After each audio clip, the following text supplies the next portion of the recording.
Hydrate power. You're in the Dogg Zzone for an hour. Come on. You know the number. 1-900 hot dog. 1-900 hot dog. 1-900 hot dog. Yeah, 9,000. Welcome to Dogg Zzone 9000, the official podcast of 1-900 Hot Dog, the last website. I'm going to give you the soft sell first. The soft sell is that we pay talented comedy writers really well to unearth cursed media and write thousands of words of careful jokes about it every single day. We run a free article every week, but supporting us on patreon.com/1900hotdog gets you bonus podcasts, extra articles, monthly team-ups between me and Sean about grandma voodoo, like this month's. Now I'm going to give you the hard sell. The hard sell is me reading you 18 jokes from Punsteria's 200-plus clucking amazing chicken tender puns to crack you up. Oh, no. You've got to be yoking. These tenders are excellent. Oof. Don't go baking my heart. Stick to chicken tenders. I'm not too poultry to admit I love chicken tenders. Hold on. Some people like to eat light, but I prefer chicken heavy, especially the tenders. Feathers or not, no. Here I come for the chicken tenders. Oh, no. The tender truth is, these chicken bites are amazing. Chicken tender come poultry-ary to any meal. Holy shit. I'm not making that one up. Tendy loving care for when you crave chicken. Let's not poultry around and go get some tenders. Why did the chicken tender cross the road? To get to the sauce side. Holy shit. Love me tender, love me chick, never let me go to a meal without it. I tried to write a diet book, but it was peppered with chicken tender recipes. That's a pepper pun. That's not a chicken tender pun. Sometimes in life, you have to take a breader approach. That's been your like only with note? Chicken tenders. I mean, I was thinking, thank God they mixed it up. Don't brood over the past. Look forward to the next chicken tender meal. One does not simply walk into more door. They need chicken tenders as tribute. I was just going to say what I love about these AI, like it's nonsense. It's insane. But like, I like the idea of a real pun writer out there, furious that a robot's taking his job. Like, oh, they'll never be able to do it like I do it. Oh, they're so good. Look at them go. They got their favorite Laffy Taffies framed on their wall. Like, I did this one in 1987. The art's out of it. The art's gone out of it. What's the ghost's favorite color? It's boo. That was me, you son of a bitch. Try to do that, you robot. That's so much better, though. He's right. He's right that his art is dying. I have a bone to peck with anyone who doesn't love chicken tenders. And finally, what's a chicken's favorite type of music? It's R&B, which stands for rhythm and beaks with a side of tenderness. Holy That's shit. it. That's our competition. That the robot always adds just a little slur, just too much, just another turn of phrase that it just squeezes onto the end. It's like their computer mind said, you know what we need is 17% more chicken. And they're like, with a little side of tenderness. And they're like, yep, that's perfect. They can detect the amount of chicken in a pun. Somehow they can quantify it.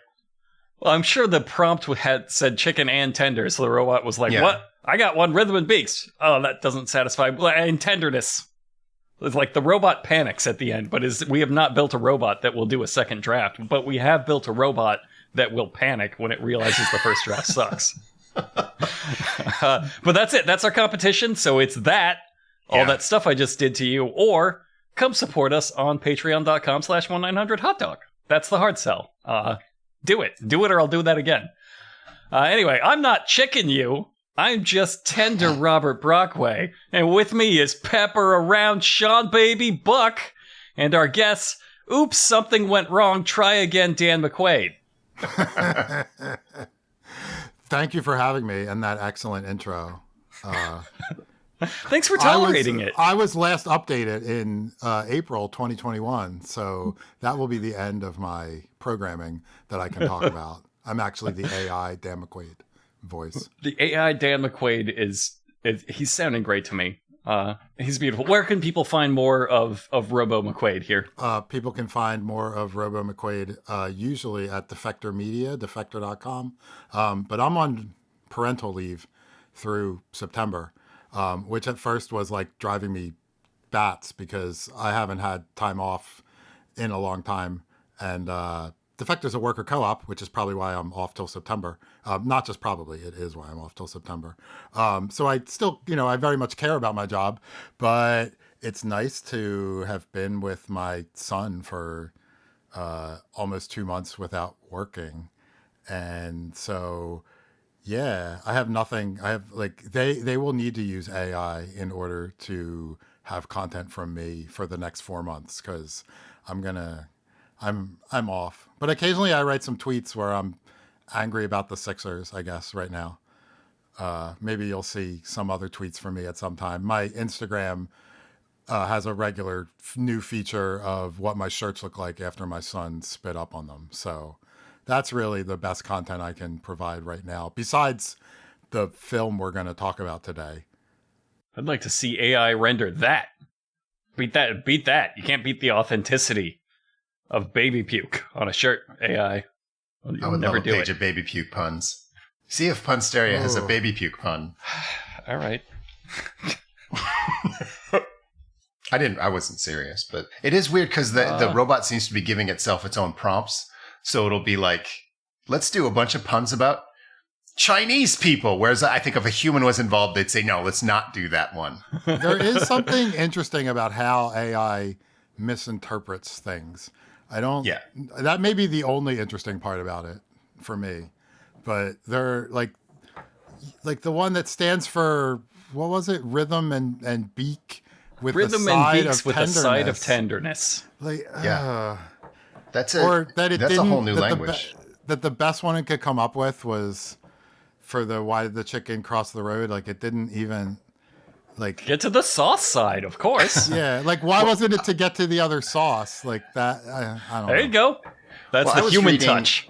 Yeah. Robots will never take that from us. These estimates vary, but I was reading that about every 2 weeks, AI generates about as much content as all humans have, since the dawn of time. And so most of it gets ignored, but of course, a robot won't know what to ignore. So the next generation of robots will be 90% of what it'll be looking at, maybe more, will be that. They'll think that rhythm and beaks with the side of tenderness is just how humans talk, and then it will be worse than that. Yeah, that's a real problem. That's an actual problem in AI that they're dealing with. I read an article about it. It's called Habsburg AI, right? Because of the incest. Sorry. Oh, I like inbred AI. That's a good one. That's what we'll call it. That's what I'm going to call it. Let's call it rhythm and beak with a side of tenderness. We could coin it right now. Anyway, Punsteria says that baby is a real comedian. He's always spitting up jokes. There you go. That was better than any of the chicken tender ones. Yeah, maybe that's really where it's hitting its stride. We're not talking about any of that. We did talk about that. Now we're talking about a movie Dan brought us, a movie called Fever Pitch. It is a 1985 movie written and directed by Richard Brooks about a sports reporter who becomes addicted to gambling while reporting on it. It sounds boring as shit. It is completely insane. Sometimes a madman is like, oh no, space foxes took my balls. I need to kill the president to get him back. And it's like, whatever, shut up, maniac. But then that same maniac will say here's how I think you change a tire. And it's the fucking craziest thing you ever heard in your life. This is that. This is the maniac changing a tire. This is Richard Brooks talking about gambling addiction. It was the last film he made before he died. So this is his legacy. So be careful not to do crazy, stupid shit right before you die, everybody. No, this was 7 years before he died. He tried to make stuff after this, but people said no. Yeah, this was it. This was the last thing he made. So that makes it his legacy by the rules that I have set forth just now on the podcast. To be clear, he has many nominations for Academy Awards and a writing Oscar for screenplay. It stars Ryan O'Neal, who also has an Oscar for acting, and you would never know. You'd never fucking know. I have some Ryan O'Neal quotes to start us off. Excellent. I think we need to go through him as an actor, as a person, to understand what he brought to this role and like what he really saw in this role that we're going to get into, of this sports reporter who is just a perennial loser and realizing that he's lost control of his gambling addiction. So here's some Ryan O'Neal quotes. When asked about his big break in the movie Love Story, he said, "I hope the young people like it. I don't want to go back to TV. I don't want to go back to those NAB conventions, which are broadcast conventions." So when asked about his big break, raw desperation was his answer. Raw, naked desperation. When people started making jokes about his comical like soldier outfit in the movie A Bridge Too Far, he said, "Can I help it if I photograph like I'm 16? And they gave me a helmet that was too big for my head?" And then he later added, "At least I did my own parachute jumps." So, real winning attitude, real confidence of a leading man. Not the words of an insecure loser. When asked how his career was going, he said, "I think what I have to do now, seriously, is win a few hearts as an actor. The way Cary Grant did. I know I've got a lot of winning to do, but I'm young enough. I'll get there." Later on, he said Richard Burton told him, "I'm 5 years away from winning acceptance as a serious actor. On the other hand, my agent says I'm right there on the threshold. Split the difference? That's 2.5 years. One good picture. That's all I need." Building raw panic that you could see very clearly. He once got into a fist fight with his own son, and he said, "Why are guys always picking fights with me? If I'm in a good picture, they like me. If I'm not, they hate me. I'm mad too when I don't make good pictures." God, people must have fucked him up after Fever Pitch. This was like definitely on the downswing and really kind of destroyed his career as an actor. Don't sympathize too hard with him yet. We'll get to that. A director of his, Paul Mazursky, said, "Ryan, he's as sweet as sugar and he's volatile. He's got some of that Irish in him. He can blow it up. One day he was doing a scene and I said, 'Bring it down a little bit.' And Ryan said, 'I quit. You can't say bring it down to me that loud.' I said, 'If you quit, I'm going to break your nose.' And he started to cry." Jesus. Was he okay? Like, no. What was that? We will get to that. He is not okay. Oh, no. When asked about his own kids, he said, "I'm a hopeless father. I don't know why. I don't think I was supposed to be a father. Just look around. They're either in jail or they should be." Oh my God. Ooh. Now here's where it takes the turn. He is not okay. He was actually quite the ladies' man. He was involved with some of the most beautiful women of his and several of them that were not his generation. He was involved with Angelica Houston. She says he abused her physically in their relationship. His own daughter says he forced her to take cocaine when she was 11 years old. And he was later arrested for shooting at that same son he was arrested for fighting with.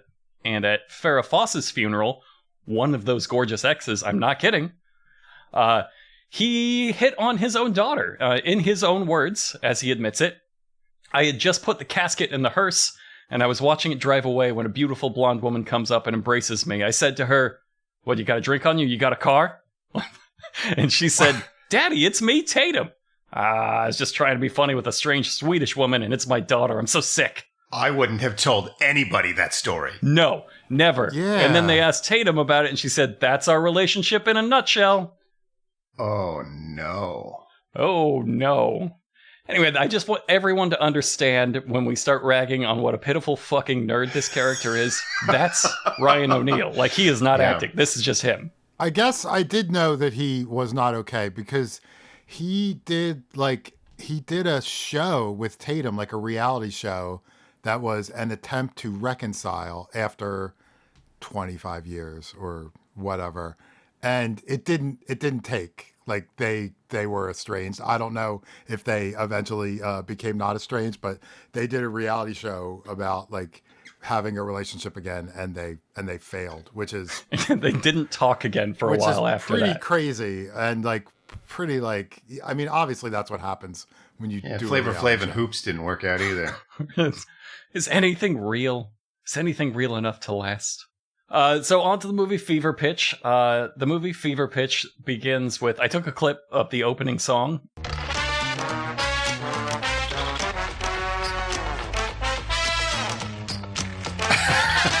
Put it out of its... Now, you also got a picture that it's like clip art of casinos, like hands dealing cards and slots. Picture like the opening to How to Win at Slots, starring James Coburn, and it's identical. And it sounds like that. There is one incredible thing that happens in the intro. Oh, when it switched to the flopping titties when they go off the strip? Yeah, like not just flopping, like being moved in a circle. My wife was like, I can't wait to hear what you and the hot dog guys have to say about the bouncing boobs. But the rioting titties, just the titties of pure chaos. It just comes in for a half second. There's no other nudity in the movie.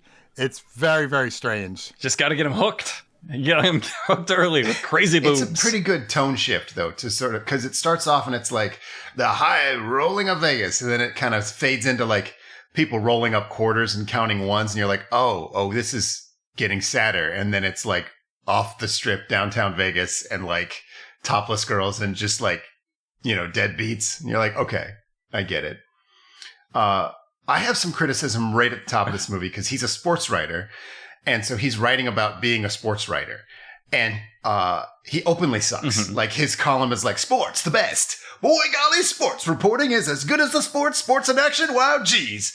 And it's like, I don't know. Like, I don't know if you've watched Sex and the City, but she's a writer in that show. And her columns are like a mediocre nerd trying to sound clever. But that's at least something. And you can tell they were written by a writer.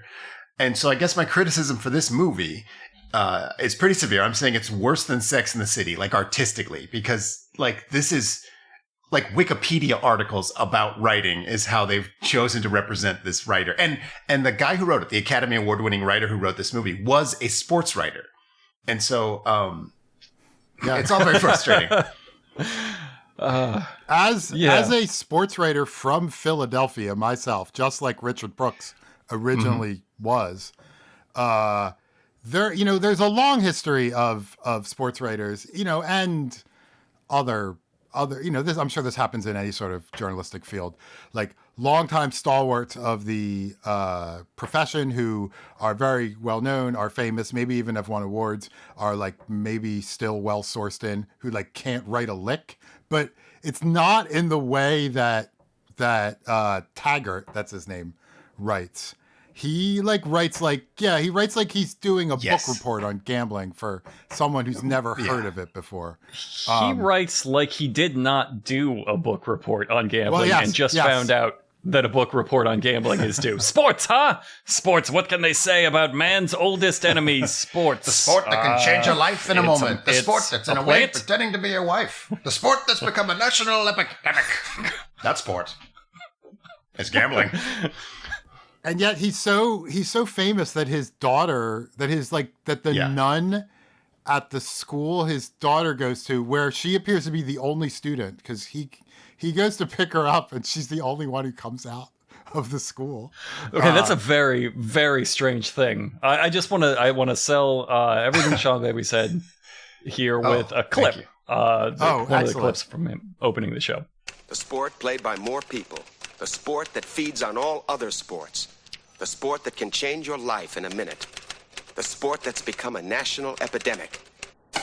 That sport is gambling. I remembered that word for word almost. Huh. It was so dumb to me. Gambling. The old sport of gambling, which is not a sport. It's like 8 million actual games. It's the broad term. Yeah, you gotta be everything. A real pedantic asshole to be like. I just think that's wonderfully, wonderfully efficient. That this is basically the first line in the movie. We're like 30 seconds into the movie, and they've completely discredited their main character. Like, okay, so he doesn't know shit about it. He's terrible at his job. Well, okay. Everything that's going to happen, he deserves. He says he's been working on the article for a year and a half, and the three of us have worked in media, still work in media. Like if someone pitched you a story today where they said, I'll need the expense card. I'm going to embed myself in a horrors. I'll be back with my one article in early 2026.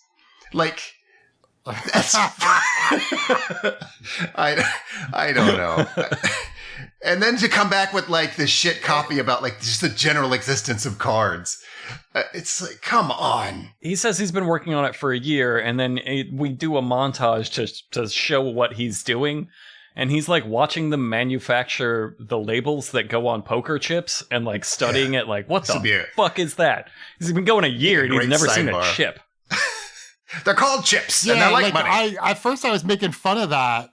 I was like, you don't like, okay, like maybe a story about how they make the poker chips, like, okay, that's like a couple hundred words. Like at most you could put that as like a weird sidebar to your gambling piece. But then when he said he had been working on it for 500 days, I was like, oh, so then, yeah, you should go see who makes the poker chips. Might as well. You got all this time. He says he also makes $70,000 to $90,000 a year. So that's a lot for a guy who writes one article every 18 months.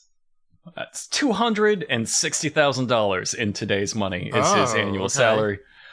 He also says that he takes home $34,000 after taxes. Yeah. And the guy, the casino owner's like, get a new tax man. You're like, yeah, that's cute. Yeah. Yeah. That's not a joke. Advice. He's worried for you because that's way too little because you're paying 70% of your income to taxes. I think it's just setting up that like every other thing a human being could do, he's so bad at this that it looks like he might be tanking it on purpose. Like his taxes. But also, I think that he's kind of a Flash Gordon character where he's just kind of invulnerable. Like he does everything he can to ruin his life, but he just kind of can't finish. Yeah, that's called bad writing. Extremely bad writing. Yes, terrible writing. I guess we'll get into it. So at the start of the movie, he is talking to a casino boss who tells all of his staff to open all of their doors to this reporter, like casinos fucking love to do. They love that. Yeah. So I was in Atlantic City with some friends from high school over the summer. And it was there was a big boxing match that night, and I was like, oh well, let's go see it. Let's go to like one of the sports books and go watch it. And I called all of them, and only one casino was showing it. And I was going to write about that, like, oh, boxing used to be the biggest thing in AC, and now it's like it's more expensive to show than UFC, and it's less popular, so most places just don't show it.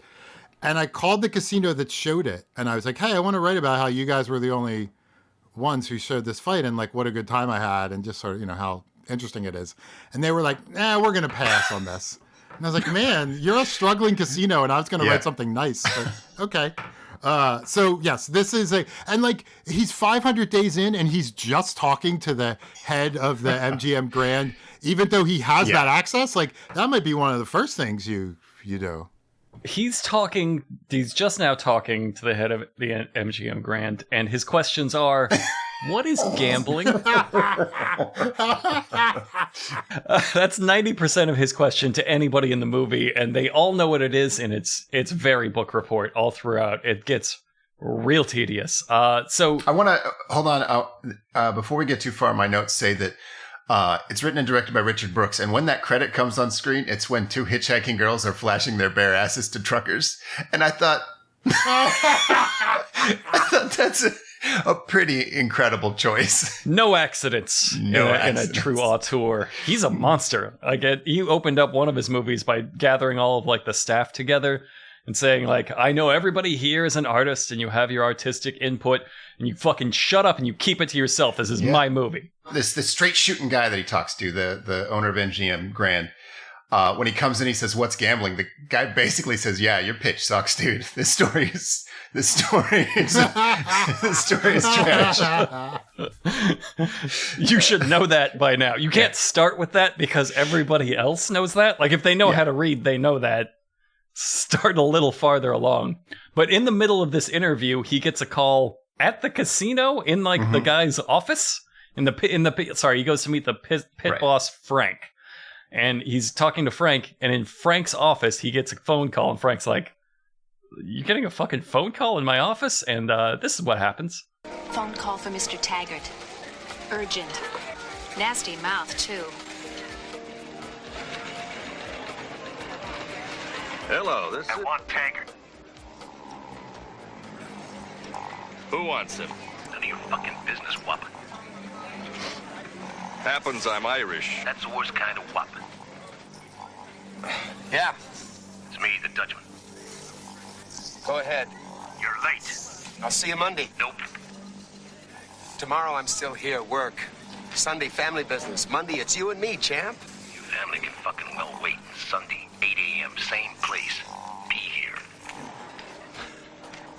For three white guys in a conversation, that got really racist. Against all the different types of white guy. That's the worst kind. You're right. That is the worst kind because Yeah. it's not that. It's the wrong racism. You use the wrong racism, sir.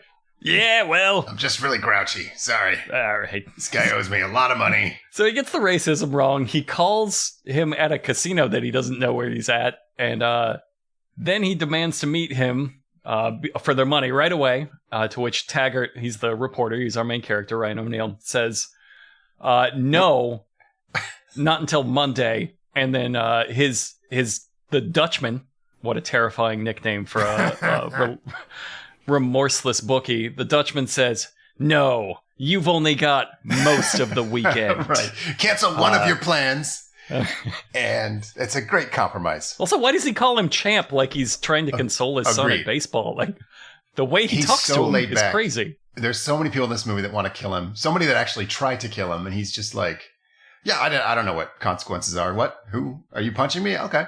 So the pit boss then takes Taggart on a big montage tour of all of Las Vegas. We go to like 20 different locations here. And in each one, he is still explaining what gambling is all across town in so many shots that it makes it look like it couldn't take less than 11 hours straight of him just telling this guy, how else do I fucking explain it? Like, you put money down on something you think will happen, but not necessarily know will happen. And he's like, let's break that down. He drops such an insane statistic here who says 3 out of 4 people will make a bet before they die. And I'm just like, wait. Yeah. Like, what? There's one that didn't? What are you talking about? Duh. Like, okay. That's so impossible to measure. Yeah. Like who did this study? I'm gonna need to see the what journal. Yeah, who's arguing against to it? find out what the who's hell was betting? going on. Insane. I've never met anyone who's bet. I've never made a bet in my life, not even casually. 9 out of 10 women die as virgins, Taggart. You're like, I don't know how you got that number. Plus, I don't know. Maybe this was a 1985 thing. They kind of talk about gambling like it's a moral issue. But I don't know. I grew up with lottery tickets being a really ordinary part of the landscape. And it was pretty normal for a breakfast cereal to have sweepstakes on them. So I don't know. There's an aisle in Target right now that's just a bunch of blind boxes to give to toddlers so they can gamble. It might just be it's hard to conceive of a world where gambling had a stigma to it. It kind of feels like this movie should wants to be in the 20s, yeah, maybe even earlier. It's also why is the head of the casino driving him around? What is he has a job, right? What is I don't know what the head of a very casino big does, job, but he has to this reporter is so famous that the head of the casino spends all day with him, chauffeurs him around, gets his calls and unpleasant calls, and yet he only makes 36 after taxes or whatever he says. It's but that's because he's really fucked up on his taxes. I feel like if I'm the head of a casino and I'm talking to some guy and I get a phone call where some guy's calling me racial slurs and making demands of me, I say to the guy I'm talking to, get the fuck out of my office. And if you bring this kind of shit into my life again, I'll have your knees broken.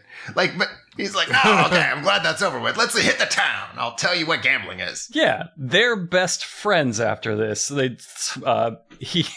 He's so impressed, Frank, the pit boss, is so impressed with Taggart that he sends him a bottle of champagne and, as a fun bonus, a prostitute that is supposed to be a waitress.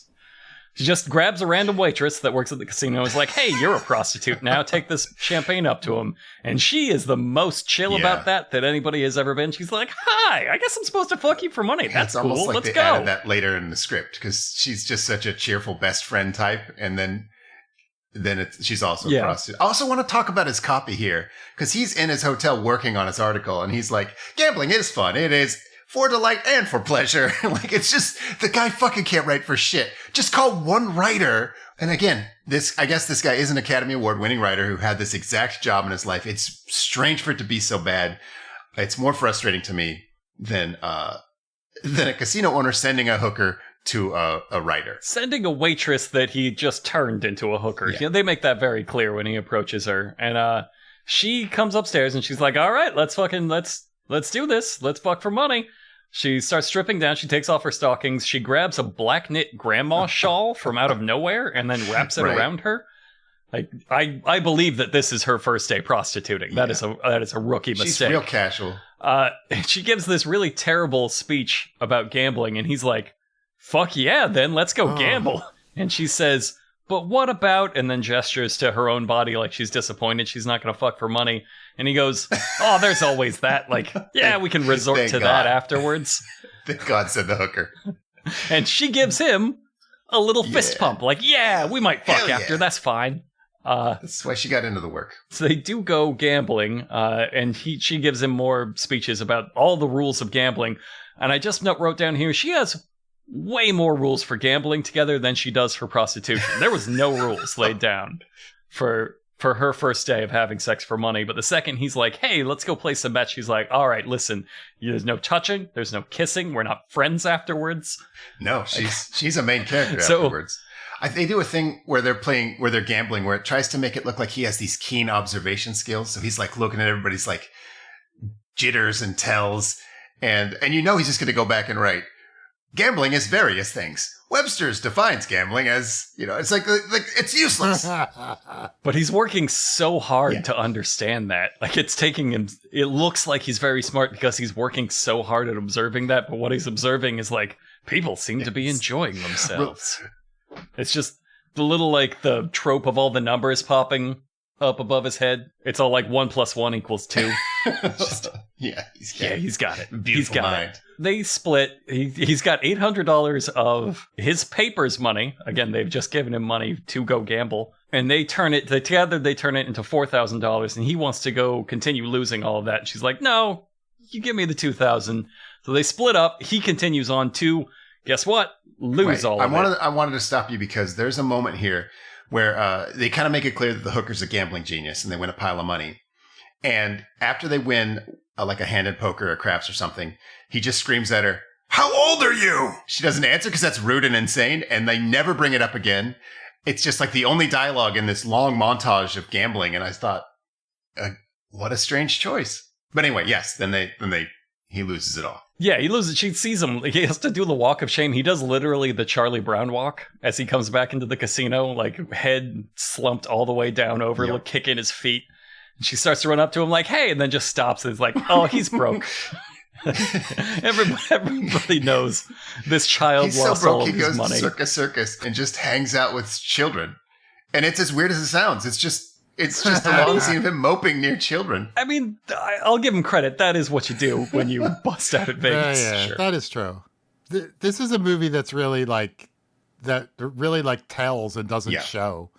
He loses all his money and we don't see it. We just learn it from the mom from Seventh Heaven. This is who is the hooker / gambling savant. Right. We need to establish that this is affecting his home life. So what he does is he calls his daughter and he promises her, "I'll be back for your birthday." And his daughter is a crazy robot. And she says, "Oh, Papa, I love you madly." She lives in a room with a nun, like a bespoke nun room that he keeps her in. I didn't even get that was a school. I only know that because Dan said that earlier. I took it from the uniform, but you're right. We never see another student or a second nun.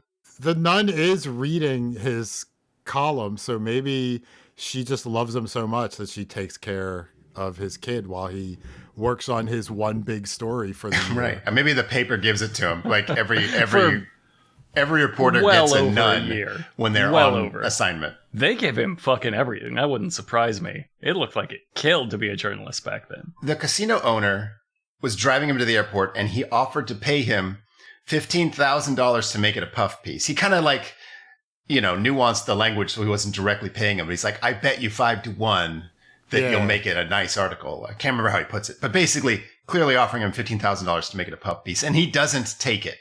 So like that's what. Again, the writing's bad, but they're trying to show that our guy has integrity, even though he's a degenerate gambler who needs this $15,000 so the mob doesn't break his legs and kill his daughter. I think they're trying to show us that he's once again an idiot. Yeah, that too. Like, he's like, no. And then I'd like to think that we just lost the scene of him like leaving the car and being like, oh, God damn it. Is that what he was trying to do? I just got it. Damn. So before that happens, he is lounging around at the casino before he leaves. He gets a lecture on gambling from a nearby towel boy. Yes. Who proceeds to give him like a 5-minute lecture about how gambling is, well, everyone does it, but you know what? Sometimes you lose money. You lose money. And then like, oh my God. And then a mook comes in. A mook comes in and he displays his toughness by kicking like a little particle board gazebo. And then he says, this is from the Dutchman, and gently mashes Taggart's face into a vinyl lounge chair strap. Brutal. Like, the softest thing that he could find. I looked. It's literally the softest thing in that scene because the towel boy just took all the towels. There was a table nearby. There was the railing of that chair. There was like some bricks down there. And he's like, no. He might have had some lines on his cheek when he came up from Yeah, that. he left some lines for like a few minutes. That was embarrassing. Yeah. So he gets back to work. He's driven out of Vegas by this mook somehow. He gets back to work on his story. And we find out as he talks to his editor, this is the first part. They love it so much. It's the first part of a serialized story. This C- book report. He's talking about ancient China and how like there was a form of gambling invented back in like the Ming Dynasty. It is the most Wikipedia ass article. Yeah, it's definitely like a book report. You're passing, but the teacher is going to want to talk to you about like your performance. You could excel if you applied yourself. It's just, is everything okay at home? No. I got pushed into a lounge chair. There were lines on my face for 5 minutes. So they love it. They love this story. He's going to have everything he ever needs to write this story. And he immediately goes to visit that loan shark, the Dutchman, and to establish how tough the Dutchman is. We've already met his most violent mook, the vinyl masher. But the Dutchman, man, he's in a different league. He's in here in an underground, illegal racquetball match. Just all chain link and filthy bricks. Halfway through, his opponent is like, you can't kill me during this. You'll be out too much money. So this is to the death. It's a racquetball match to the death. And when he loses, we finally come to understand he's a football player that is in debt to the Dutchman. And he immediately pins the football player's football arm in the gate like he's going to break it and therefore make all of his money worthless. Taggart pulls the gate away, like freeing the football player from the Dutchman. The football player doesn't run. He grabs a golf club and like now it's this high stakes showdown until the Dutchman tries a fucking Harold Howard 2-footed flip kick and just lands straight on his back and like knocks the wind out of himself and then butt scoots into a corner to die. Yeah. It's the craziest goddamn fight scene I've seen really until the rest of this movie. And then Ryan O'Neal stops the murderer because he'd hate for someone to kill his loan shark before he had a chance to pay him back. Like, I don't know. His loan shark that almost killed himself trying to do a 2-footed flip kick on a racquetball court. It just ate it so hard. And anyway, the Dutchman tries to play this off like, yeah, I knew you were going to save me. So I'm going to go and this is a trope, like where the tough guy takes you to the gym to show how strong you are. Here he is. He takes him to the gym. He takes Taggart to the gym to watch him lift weights. And we cut to a scene of the Dutchman bench pressing 75 pounds, including the bar. Including the bar. Yeah. Then he does toe lifts. Or what do you call them? The knee curls. He's really grunting when he's like, $31,000 of my money. Like, man, you're lifting like a pretty lightweight. I think you can talk normal. And then he's like, talking about how he's not such a bad guy. He's like, come on, I give people money. I'm a great guy. By the way, your daughter's the only collateral you've got. I'm directly threatening to kill your tiny daughter. And so it's like, okay, so the stakes are getting pretty high. Yeah. You know what we forgot to mention is that this article that he's writing is ostensibly about a guy named Mr. Green, who's this degenerate gambler that he's supposedly following around. And his editor has no idea that this is an author insert. Like, he's like, yeah, this Mr. Green sounds like a real piece of shit. In fact, he kind of sounds like two different people. Almost sounds like a sports reporter writing himself into a story. No, that'd be crazy. But everybody's such an idiot. It's like everybody's first day on the job. From Loan Shark, like that's the Dutchman's first day. It's the prostitute's first day. Yep. It's definitely that editor's first day. Like everybody's just instantly fooled by everything. Also, I think it's weird that the guy's broke. He makes, by my calculations, $135,000 for an article plus a $15,000 casino sponsorship bonus. He should be able to pay back $31,000 with, like, I don't know, a tenth of a byline. He only takes home 34 of that a year, though. It's a year's salary. It's a year's salary. Fine. But if he had only just visited a CPA, the CPA would be like, the government owes you $2 million in taxes? That can't be right. No, that's right. What have you been doing? Are you an idiot?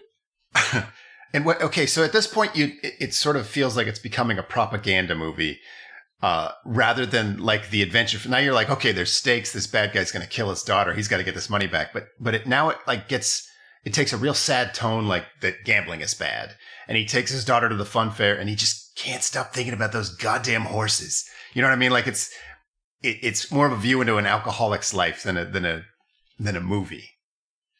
If I'm making sense. Yes, it's definitely very preachy, except for he only had like the one observation about gambling, and that was everyone gambles, but sometimes you can lose money, and that's bad. Mm-hmm. And so literally everyone that talks to him gives him a very long version of that speech. Right. And then it will frequently cut from scene to scene where somebody's like, man, I can't believe I lost all that money. And then the next guy's like, let me tell you about gambling. I once gambled and I lost a lot of money. Like, what? Yeah. Why are we doing this? He's taking it all, and he's like, I'm not going to put any of this in the article because I'm just going to rewrite the encyclopedia. Because I'm going to write about Mr. Green. So it's the daughter's birthday. He takes her to the fun fair for her birthday. And then he's like, well, I got to get back to work. And so you're like, oh, he's going to go leave her at the nunnery. No, he takes her to the racetrack to meet all the racetrack scumbags. He's like, hey, scumbags, check out my daughter. And they're all like, whoa, why would you bring your daughter here? That's weird. So he takes off, leaving his daughter with the scumbags. One of them picks her up off her feet and gives her a kiss. And he looks like the principal from Billy Madison. Like, I thought it was the same actor. I thought... But they're all really nice. They bring her concession stands from the racetrack, so poison, and they put candles in it and wish her a happy birthday. And the whole time they're casting glances on the absence where her father was. Like, what a piece of shit that guy is. I mean, there's racetrack piece of shit like me, and then there's that guy. She wins an exacta, so she wins $264, like with her beginner's luck.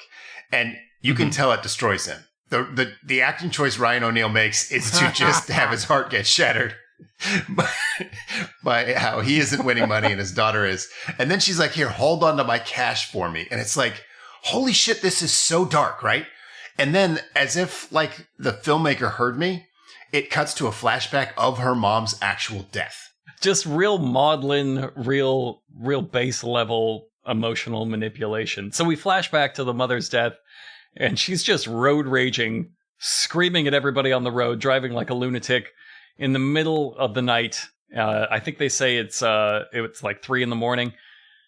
It's the middle of the night in a torrential rainstorm, and she's taking this turn too fast when she sees a mother and the baby crossing the street at 3 a.m. in a torrential rainstorm. And she swerves to miss them and crashes into a truck, like presumably fatally wounding herself. So then we cut to see why she was in such a hurry. It's because she was rushing with $5,000 to pay off some bookies that Taggart owed money to. And it's not like his life spiraled out of control after his wife died or whatever. Right. It's that he caused his wife's death with his gambling. But despite doing all of this, he still has to ask the head of the MGM Grand, what's gambling? I killed my wife with it. I've been doing it for several years. I never thought to ask what this is. Maybe that's why I'm so bad at it. Now, we obviously have to talk about the phone ninja. The phone ninja. Oh, so man. they have him, the bookies have him there. They pinned him there. by slow motion stabbing him with a knife in the hand, which is a weird decision. And then the police call the gambling den where they know he is to tell him his wife's been in a terrible accident. This movie acts as if like cell phones exist, Yeah. I guess. Yeah. But it uses landlines. Like people are reachable anywhere at any time. And how long ago is this flashback supposed to be? Do they explain it? Like, because why would he write a long article about gambling if he already was a terrible gambling addict? Maybe, or I don't know. So the cops call the gambling den and reach the main gambler who answers the phone and is like, "What the fuck? It's for you, Taggart." And then he's like, "Don't tell the cops you're here. The cops called you. Yeah, they the cops just called you and talked to you." I loved that. I loved that. It's idiocy on a level, like, nobody even saw this script before he started filming it, because, like, anybody, you don't have to be literate. If you're being generous to the writer, that's them saying that this character's flashback, he's so dumb that in his flashback shit doesn't make sense. But also in the current day shit doesn't make sense, so no, it's not that. So he hears that his wife's been in a terrible accident, and he turns into a fucking phone ninja. He rips the big handset off of the counter, starts swinging the little elastic cord that goes to the receiver, and he starts swinging this silly little telephone flail. And you're like, okay, this is where he gets the shit kicked out of him. No, the bookies scream and run across the room. One of them desperately shields himself with a rice paper standing screen. So we've got a showdown here of two people who have chosen the worst weapon and the worst thing to defend against that weapon in a full-blown panic fight. It's incredible. I laughed so fucking hard at this. Yeah, what a moment. It's a little brother fight I wouldn't bother telling mom about, and they're like, life or death! Yeah, they're like, your parents are like, what happened to the phone? You're like, nothing. Not even worth explaining. I tripped over it, and they're like, oh, okay. And the rice paper screen? Yeah, that's where I tripped. Also, the wife is still alive. Like, when they get to her, she's got a lot of strength left in her. They cut her out of the car and take her to the hospital. I guess she died on the way, but, like, she seemed okay at the time. He escapes from the gambling den he's in, and then almost immediately finds her on the road. Like, at first I was like, that's unrealistic. And I was like, no, wait, it's better. He's so sad that his wife almost got there before having to swerve to get away from like a 1920s baby carriage. Like, it's like the like Battleship Potemkin Naked Gun 3 baby carriage like style.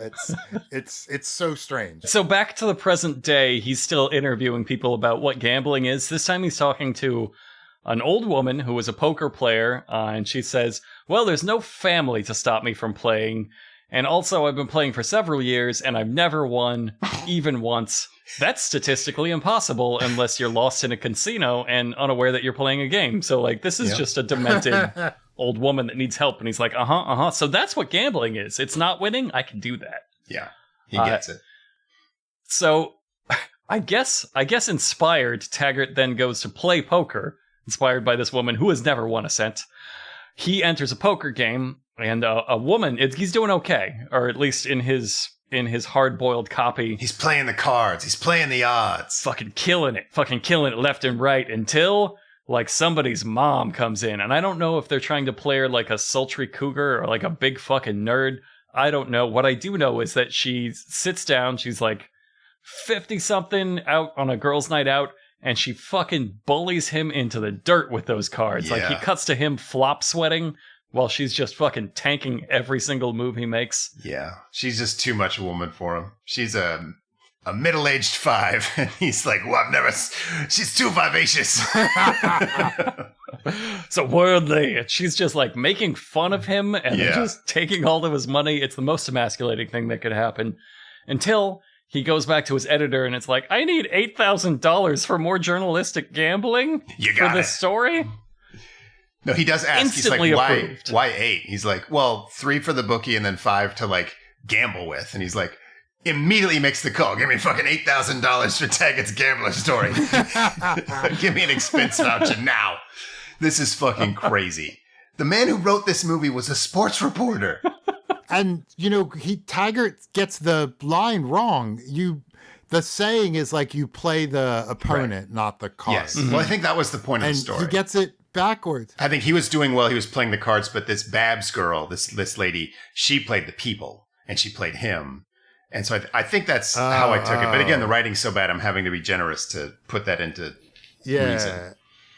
But yeah, he has like an expense report. Mm-hmm. He has an expense account that would be like, I have no idea how he gets this much money to report a story. Just real quick, $8,000. The $8,000 that the editor just gave him, that's $25,000 in today's money. So, and that's gone. That's to give to the subject of an article so they can gamble it away while you watch and describe it. That's how journalism works. He was an actual journalist. I don't understand. So now with this money in hand, Taggart goes around town, and as in his words, paying off only the most dangerous of my debts, the ones that are due tomorrow. Like, these people will fucking kill him. And one of these in the montage is a hot dog stand. So he was out here taking out a $1.50 loan at 20% a week for taking hot dog two chili dogs and a Pepsi. I need 7 hot dogs. And that guy's gonna fuck him up. He's gonna fuck him up. If you don't give me 7 hot dogs tomorrow, I will fucking kill you. It's just every little, like I said, on the surface, this is such a basic, like, it's a 1940s reefer madness, but for gambling. Yeah, it's reefer madness. But this person has never existed in the real world for a day in their life. Like, they don't understand how anything works. They think you owe a fucking a blood debt to a hot dog joint. Like, that's how the real man operates, right? So he immediately goes to his bookie, to the Dutchman, to place another bet. And the Dutchman gives him a real tough guy lecture. He's like, man, why would a guy like you come to me, and why would I even entertain your bet? I actually have the clip. Guys who can't pay, hopeless. I could easier get a French kiss out of the Statue of Liberty than money from guys like you. You've got 3 days to get up 31,000. So what if you don't? I ought to kill you, right? Put you out of your misery. But why should I help you? What have you ever done for me? Nothing, right? So fuck you. Live and suffer. Jesus Christ. Right, it's a real tough guy speech, but what it boils down to is, I'm not going to do anything at all to you, because the best revenge is living well. Like, that's your bookie. That's the guy. He's not, I'm going to break your knees. He's like, why should I kill you? I'm not going to do shit. You got to fucking live with it. Okay. Yeah. Well, can I have more then? So, armed with all of this new money and the threat of absolutely nothing, of being left alone to live his life in peace, he drives to Vegas. Taggart drives back to Vegas to gamble it all away. Frank, the pit boss from earlier, takes him in and brings him into the Eagle's Nest, the little room above the gambling, above the casino floor, to watch like what a real gambler looks like. Right. And what they think a real gambler looks like is a high roller who is playing 5 hands of blackjack at once. Right, he's like Bobby Fischer. It's like the scene in NCIS where they hack together by typing, like two people type on the same keyboard. You're like, no, that's not how that works. He would just bet more money. He wouldn't play 5 hands at once. I don't think they let you, because I think you'd be able to count the cards better that way. Also, you would lose to yourself? Yeah, there's that too. So anyway, he goes down to interview this big shot gambler, Mr. Peru, and it goes, he's very intrigued, they get along, and as he's leaving, he looks back to see that the Mook, the vinyl lounge masher, is meeting up with Mr. Peru, so oh no, things are coming together. So Taggart runs to the bathroom to find a real formally dressed Marine sobbing and trying to shoot himself in the handicap stall. And he stops him. He stops him, of course, and listens to the kid's sob story. Only the kid's sob story is the exact same lecture he's been getting about gambling this whole time. Like, the kid stops to define gambling. Like, you were going to fucking shoot yourself in the face over it. You don't stop to define it at that point. So his story is that he's going to kill himself because his dad needs the insurance money to be in a home. Taggart then looks at him straight in the face and says, they don't pay out for suicide. And the kid's like, what? Jesus. He didn't think to look it up because it was his first day being suicidal. It's everybody's first day at everything. Exactly. The only thing Taggart knows is marine life insurance payout details. He buys the kid a ticket home, right? He buys him the ticket home, and he goes to the casino, and the first thing he sees is the kid's right back here at the casino. He sold the ticket and is gambling the ticket money. And Taggart like looks at him, watches him win big, and then he's like, I love it. He decides that he loves that the kid did that with his act of charity. And then the kid like explains, I won exactly the amount that I need back. See you later. I'm leaving. Everything's just great. So gambling's good too. We're both sidesing gambling now. This movie is so fucking schizophrenic. It's confusing. And then while we're trying to deal with that emotion, like Taggart gets grabbed by William Smith and gets his knees kicked open. The vinyl lounge masher, and what he does is he starts kicking him in the shin like a soccer hazing ritual. That's what tough guys do. Yeah. Super tough. But here's the thing, though, is he's like a white Jackie Chan, but for much smaller objects. And since he doesn't have a phone, he grabs the salt and pepper shakers, and he's like, "Quack!" Fights his way out with the double salt and pepper shaker Mongolian chop. Brilliant. He grabs a salt shaker in one hand, a pepper shaker in the other, and then two-fisted seasons the man That's a nice unconsciousness. way to put it. Yeah. and it shows that he is so fucked up by this that he is just like, he's instantly out. He might be dead. He collapses just horrifically. You're like, just from that little, like, what do you think fighting is? Like, I know you looked up the gambling in the dictionary for the definition. Did you look up fighting? Because I don't think you did. It would I think it would hurt. If you hit somebody with a salt and pepper shaker like that, I think it would sting. That's the craziest goddamn thing to do, is just to season a man like a plain steak.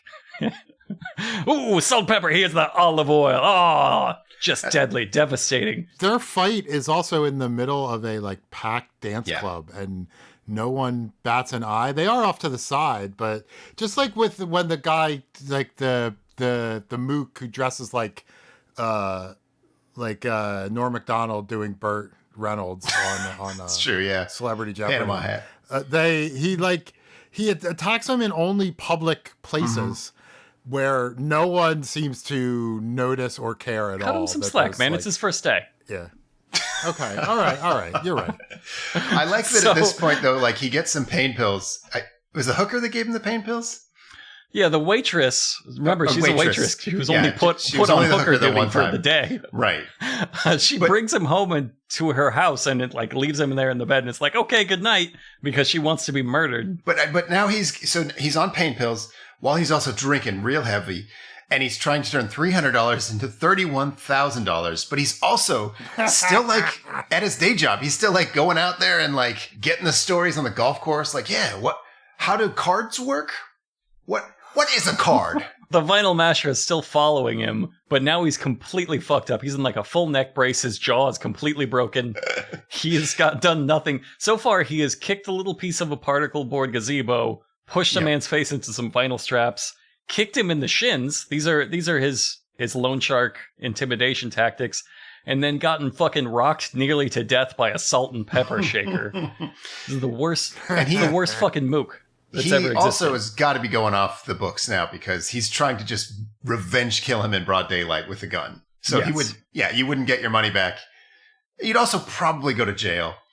I think people say it's the guy in the Panama hat with the very distinct movie bad guy face and wearing a neck halo. He's very easy to identify. It's so easy to identify that Taggart sees him and is like, okay, he's following me now. So what am I going to do? I'm going to buy a cool cowboy hat and talk about how I'm a cowboy in a shootout. This is the biggest fucking nerd that's ever been put to film. So he puts on his tough guy cowboy hat for the showdown and then calls Mr. Peru, the rich gambler, for help. Just help me, send some goons. And they do. He does send some goons. He's still a bully. Like, even with his neck halo, he's like muscling some guy in a garage. And I don't even know why he was doing it. He's just like, you get the fuck out of here. I'm like, why is he hassling this guy? Then the bad guys show up and put a rubber inner tube around him. Peru, so Taggart pulls into a gas station knowing that, like, Mr. Peru's goons, the rich gambler's goons, are gonna save him. And then he runs and hides with his cowboy hat, thinking about how tough he is on the plains. And then the mook, the vinyl masher, comes into the garage and tries to like intimidate the mechanic there off, but the mechanic has no idea what he's talking about. He's like, "Why didn't you get lost, kid?" And he's like, "What? I work here." He's like, you get out of here. You're gonna get hurt. He's like, no, like everything's OSHA compliant. This is fine. He's like, okay, here's $10. Will you leave? And the kid's like, oh, okay, yeah, I'll go. So he does not succeed in intimidating a lone mechanic away. Like, try to imagine a guy in a neck halo trying to intimidate you. It didn't work at all. It just don't. And I then don't he's think immediately he gets in a showdown with Peru's much better goons. And they just put him in a big inner tube like a fucking Looney Tune. It's the so fuck funny. is going on in this movie? And if I'm not mistaken, he's gone. Like, he never escapes. He doesn't come back to the movie ever again. I think it's implied he's dead. Like, they killed him. Okay. Yeah, I think so. Okay. That's how he dies, in an inner tube. If you have a neck injury, you can't get out of an inner tube. So you think he's just in the inner tube? Yeah, I think he just is stuck. This is the thing about me. My go-to move when I play fighting, I don't like to play fight too much, but what I like to do is I get someone in a tie clinch and I step to the side and I pull them with me, and then I would like to whisper in their ear, "This is how you die."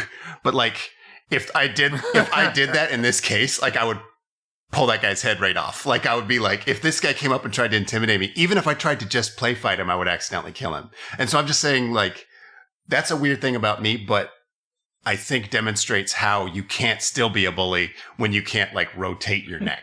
We can cut all this. People don't need to know that about me, Jamie. He was never a bully. He was an aspiring bully at best. I don't think there was ever anybody that was ever actually scared of him. Not even for a minute. This guy is great, though. William Smith, though. He's been in like 200 movies. You've seen him. He was in Every Which Way But Loose. He was Rollerblade 7. I know you've seen Rollerblade 7. Yeah, it's impossible to discern not only this guy in all of those various roles, but from every other mook in this movie. Like, it was so hard to discern. He looks just like the Dutchman. He looks like any other big white guy with a plain haircut and a big mustache, and there's 40 of them in this fucking movie. I have no idea what's going on. It's like watching Game of Thrones. It's like watching gambling Game of Thrones on the first day. Taggart's got 17 hours now to win his $31,000 back. The Dutchman has now come out to Vegas to talk to Mr. Peru, the big shot gambler, and they're putting together a scheme based around Taggart, and they're saying they can make that football player from earlier throw the big game, but he's got too much morals, so they need somebody that the football player really respects, which is Taggart, to influence him. But they haven't set up anything, least of all why somebody would respect Taggart. Yeah, I think in the text of the movie, he's like a famous sports reporter, but I think anyone who talks to him for more than 5 minutes is like, oh my God, this guy's a fucking golden retriever. Athletes aren't known for loving sports writers. Yeah, there's that. Oh. I mean, and the only interaction we've seen between them was him, like, stopping him from hitting the guy with the golf club. Right, like, if I was a competent screenwriter trying to do this scene, I would have been like, okay, he owes you because you saved his arm, right?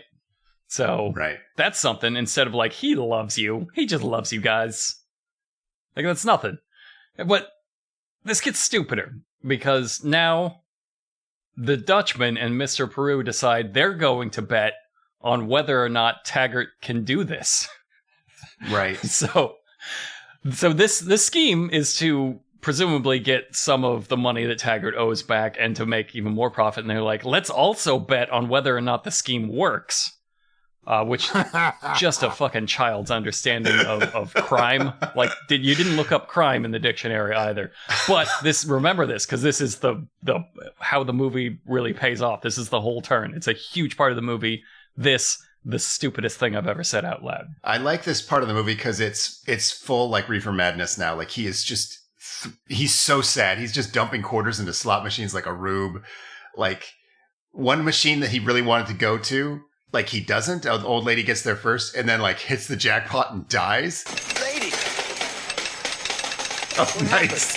Because this guy's lying. Don't touch her. You want to get sued? You could be sued by her. What happened, lady? Probably got slot machine bladder. Forgot to go to the toilet. Bing, bong, bong, bing. You could get sued. The music at the end of it is so amazing. What is that scene for? What does that scene do? I don't know. It's so fucking weird. I think after that, he runs outside and he just grabs 2 jogging girls. He's like, just desperate. Like, did the Lakers cover the spread? So after meeting a woman that had to pee so bad she passed out and meeting the best character in this movie, she forgot to go to their toilet. God, you really just stole the whole movie. The way he says it, you could be sued by her. Like, whoa, that was the best take, huh? Like, what? Bing, bonk, bonk, bonk. So now after this, I don't know, this funny, cute montage of passing out bladder ladies, we go to do some maudlin shit. He goes back to the waitress, who was almost a prostitute for a day.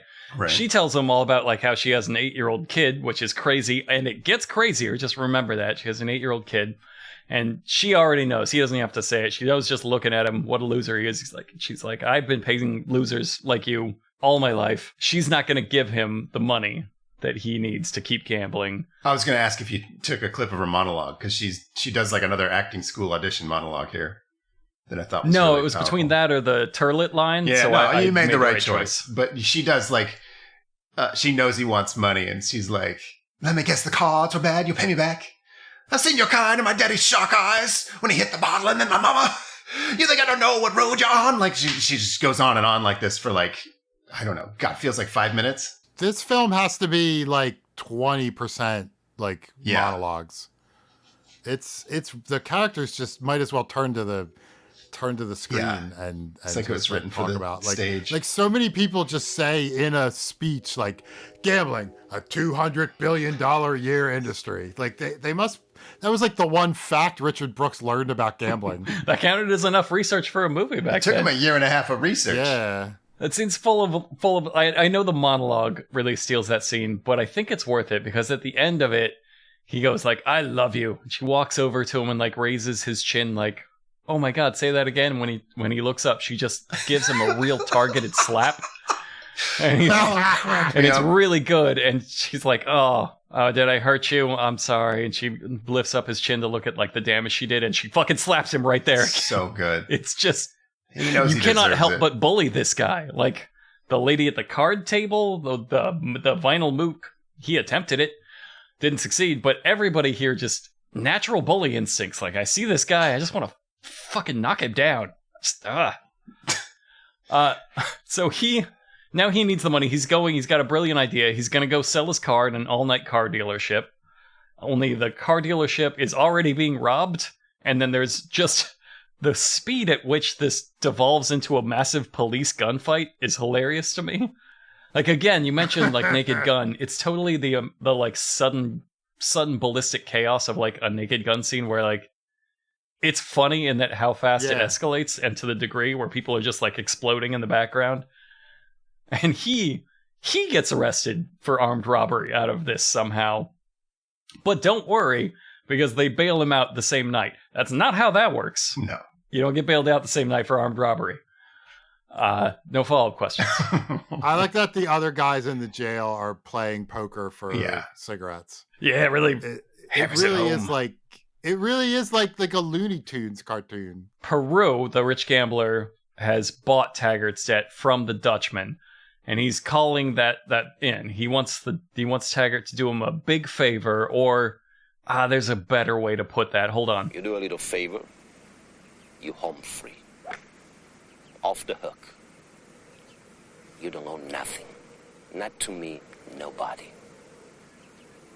We're talking here $31,000. Not juicy fruit gumballs. $31,000, not juicy fruit gumballs. This is how tough guys talk. Big time gamblers. So fucking weird.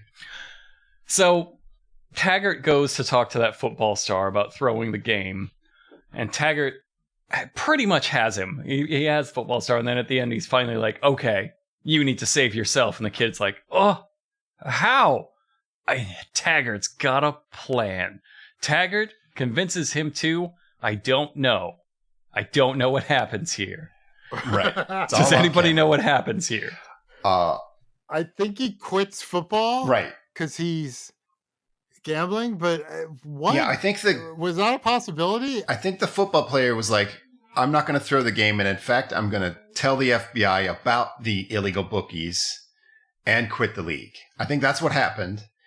And so that fucks up the bad guy's plan. And so I think we're supposed to think that they're going to kill Taggart, but they were actually doing like a Trading Places style bet where they were just betting $100,000 on whether or not they could break the character of this degenerate gambler. Like, could they get him to try to fix a football game? Yeah. So they did.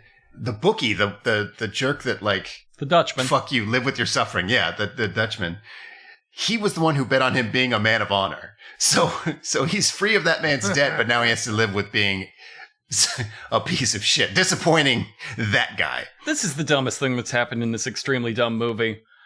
The two bookies, the two gamblers, they wanted to enact a scheme for over $600,000 because the football player's debt was $600,000. And if he'd said yes, like, let's fix this game, they were going to wipe out that debt because they were going to make so much money on it. But then they also had a side bet for only $100,000 on whether or not Taggart would fuck up their entire industry, whether or not he would get them ratted out to the fucking FBI. And he lost that bet and was like, here's your money. Yeah, I guess that's a better way to There's no put way it. you can't win. You don't win. Yeah. There's no winning in this. So it's the dumbest like idea. They're trying to play it like clever. It's like they thought this was a clever twist, but every single person involved in it made only the stupidest move possible at every turn. But he can fall back on his job where he gets paid, I don't know, $16,000 a word writing for this newspaper. And so earlier, John Saxon is his editor, and John Saxon said, get me a picture of Mr. Green, or you have to pay us back that $8,000 for your expenses. So he comes in with a picture of Mr. Green, and it's a picture of himself. And John Saxon's like, I don't get it. This is a picture of you. And he's like, no, that's Mr. Green. John Saxon's like, I still don't get it. I am the dumbest fucking guy in any fucking movie ever. What do you mean? Explain it to me. He quits the newspaper because, but now he owes the paper $8,000 because this does not count as a picture of Mr. Green. And now he announced that he owes $89,000 around other places. 1 month left of credit card living. And he needs a miracle. He explains to him, like, listen, I've been the gambler all along. I've been gambling all your money. Here's my resignation, to which the editor accepts it. And then he explains to the editor, to John Saxon, I actually owe $90,000 to all these various people. Right. And then Taggart looks at him and he says, what we got here is a catch-22. If I don't pay off what I owe, I got no job. If I got no job, I can't pay off what I owe. Again, somebody thought that was a very clever line, except the editor is still holding the resignation he turned in. Right. So you do have no job. You do have no job. So everything you've just said is completely stupid. Yes. Like, the only way the editor should have replied to that is, but you quit. You quit. This thing, you're looking at me and I'm holding the thing that says you quit in my hand. Do you not remember that? Because that was 5 seconds ago. See, things like this happen a lot in the script where I'm like, this feels like from a different draft they forgot to fix. This is the part of the movie where they forget he writes for a Los Angeles newspaper. Yeah. Because his daughter and the editor are having scenes at the Los Angeles Herald Examiner, but they're also in Las Vegas. Mm-hmm. They just, which makes a later part of the movie make zero sense, but we'll get to nothing in the movie. Everything before this point, that is true. Everything before this point, comparatively, makes perfect sense in comparison with what happens after this point. Yes. It is all true. Very coherent, only in comparison to the last half of the movie. So Taggart admits he has a problem. He goes to a Gamblers Anonymous meeting where they all continue delivering. With his daughter. With his daughter. He leaves her next door in, like, the Kids Gamblers Anonymous meeting, which I don't think is a thing. I think it's like for like family members. Yeah, I looked this up. It's a real thing. I don't know if they have it like right next door to the other one, so you can drop yours off in like the Gamblers Anonymous daycare, but presumably I don't think so. Okay. I do not think that's how it works. Well, I don't think it should be a thing, and I do think we get evidence of why that might be a bad idea as a man stands up to give his confessional of how he's ruined his family, and then we cut to his son giving sort of his rival take on it. I, of course, give it to me. In the last 15 years, I've lost more than $1 million. Lost every nickel I had. Lost all my wife's money, too. Lost it at the track. Lost my wife and son. Lost my friends, my reputation. Well, last night my wife and boy came back to me. And that makes me the luckiest man in the world. I really hate that bastard. What he did to my mom. Should have killed him then. 2 years ago when we split. Last night we came back. Hugs and kisses. Lies. Promises. No more gambling, right? Lies. The day I played in Little League World Series. He was shooting craps in Reno. Yeah, he's my father. And I hate him. I'll always hate him. And one of these days, I'll kill him. So he delivers this Coen brothers bloody revenge speech. The counselor, I guess, in charge of the child meetings, is just sitting there looking at him like, yeah, that sounds good, Carl. You fuck him up. Very healthy, yes. I love it's like, I think this is his daughter's, Ryan O'Neal's daughter's first meeting. So she's here with like no real bad stories. Like, yeah, her dad gambles, but she doesn't really know about it. And this kid's like, I'm going to fucking murder my dad. I've got this long scheme where I pretend I love him. He's like 9. You can hear it in that clip, but this is not a teenager. This is like a 9-year-old being like, did this boy start working out right now? Go on to be an actor like this? Yeah, he was in like I don't know, like 50 TV shows, maybe even movies, minor roles. He's in a Baywatch. Okay. He's one of like Seth Green's bros in Can't Hardly Wait. Okay. That's about right. I mean, I would say this kid got far with after seeing this like soliloquy. Yeah, I would have thought this is somebody's son or nephew or something. So that's a very funny cut. To cut from the guy being like, I'm the luckiest man on earth, smash cut, I'm gonna fucking murder him. Like, that's a comedy cut. That's a good comedy cut. Very good comedy cut. And then at the end of that meeting where everybody's very hopeful and he's like, I'm not gonna gamble anymore, we smash cut right to him taking his daughter straight back to the racetrack. Another great comedy cut that is not supposed to be. So funny. In my notes, I put down that this might be like an ordinary daycare where the children are playing Gamblers Anonymous. Like they've seen a meeting and they're just kind of doing what they think the adults are doing in the other room. But I'm sorry to interrupt, but yes, we should keep moving with the plot because it is so funny that he takes her straight to the racetrack because it's turning into like a propaganda film. And he's like having this moment with his daughter where they're talking about how they're not gambling, and he runs to the bathroom to cough up blood, and these are gambling withdrawal symptoms, and he says that out loud, like he's having physical, like heroin withdrawals from because he's there at the horse track, not gambling. Because that's the best place for him and his daughter to be after coming from Gamblers Anonymous is to go to the horse track just to see if they can avoid betting, and he says. I can't believe he says it out loud. He's like, I'm getting physical withdrawal symptoms like a heroin junkie from not gambling. They said it with a straight face. Yeah. Amazing. And then he gets shaken down by like the smallest time bookie who's like, you've owed me $400 for more than a year. And he like throws him into a trash can and has to walk out in shame. Like nobody can even look at him. His daughter's crying. He also falls into a trash can and then somehow his entire body is covered in mustard. Yeah, it's a hot dog man. Mustard. It's a trash can full of mustard. Wait a minute, was that the hot dog guy he owed the money to? You did fuck up. It's a secret hot dog weapon. That's how a hot dog man collects, motherfucker. Yeah. That's why you always pay your hot dog debts. They keep doing these comedy beats, and then they take... The next scene is just a nationwide tour of his crippling addiction. He just shows her his land of depression. Everywhere he takes his daughter to is just like, look at all these people who've lost everything to gambling. Look at my sadness. After 100 days of being sober from gambling, he finally gives a speech. Gospel music kicks in. His former editor is there. His gambling sponsor is there.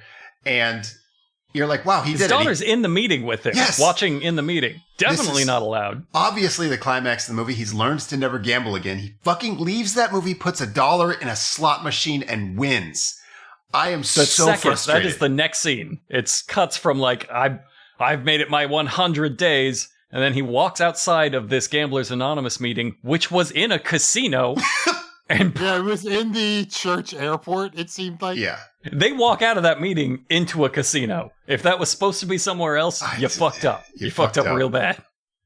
And again, he's flying away from Las Vegas with several characters who live in Los Angeles who are just accompanying him to the. So he's either everything moved to Vegas, or he's flown back and forth several times, and this is not like a major accomplishment for him. He's got $7,000. Well, no, $6,300 because they shake him down for 10%. Yeah, he wins at the slot machine. Oh yeah, it says like bet a buck for God. Yes. So he's up $7,000, but down a 100-day chip. Like it's day zero again. Right. But he wins it, and an hour and 23 minutes into this hour and a half long movie, the movie starts over. He's right back at it. We cut right back into like a whirlwind montage. You're like, let's go gambling. We get this insane scene where he's just crushing it, just bouncing from game to game, just because he's not doing like strategy or playing well. He's just like, let's go to craps and try a craps. Let's go to this game and try this. And he's just winning every time. While his sponsor is there the whole time yelling at him to stop it. Only every time he wins, he's like, yes. Maybe gambling good. Yeah, he's like, I remember this. This shit rules. Okay, let's. So he's corrupted his sponsor, his Gambling Anonymous sponsor. And again, they go to these tables where one guy shows up, bets big, wins everything, while his sponsor's like, don't gamble. It's terrible. Like, they're really fucking up the vibe of every single game in this casino. They meet up with the waitress, and she's like, you gotta quit doing this. But then she gets caught up in it. So now there's one guy winning every game while two people are like, you gotta stop gambling.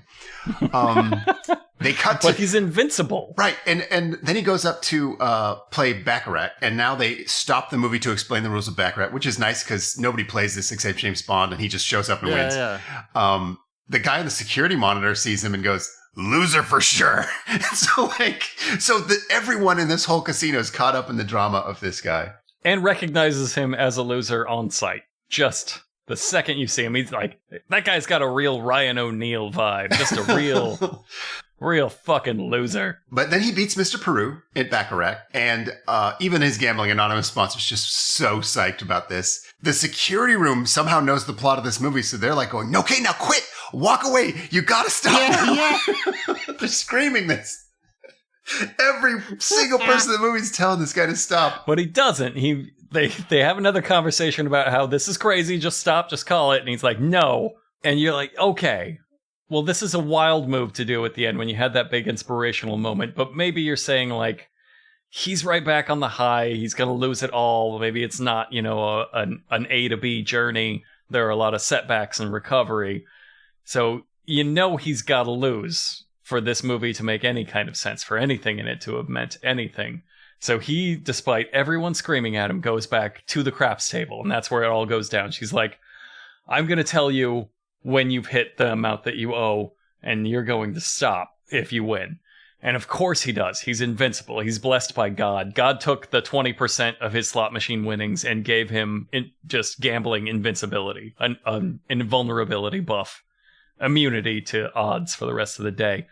So he goes back and he finally hits it. He makes all of his money back, and then he holds the dice up to the light and shares this very long moment with himself while everybody at the table is waiting for him to throw those fucking dice.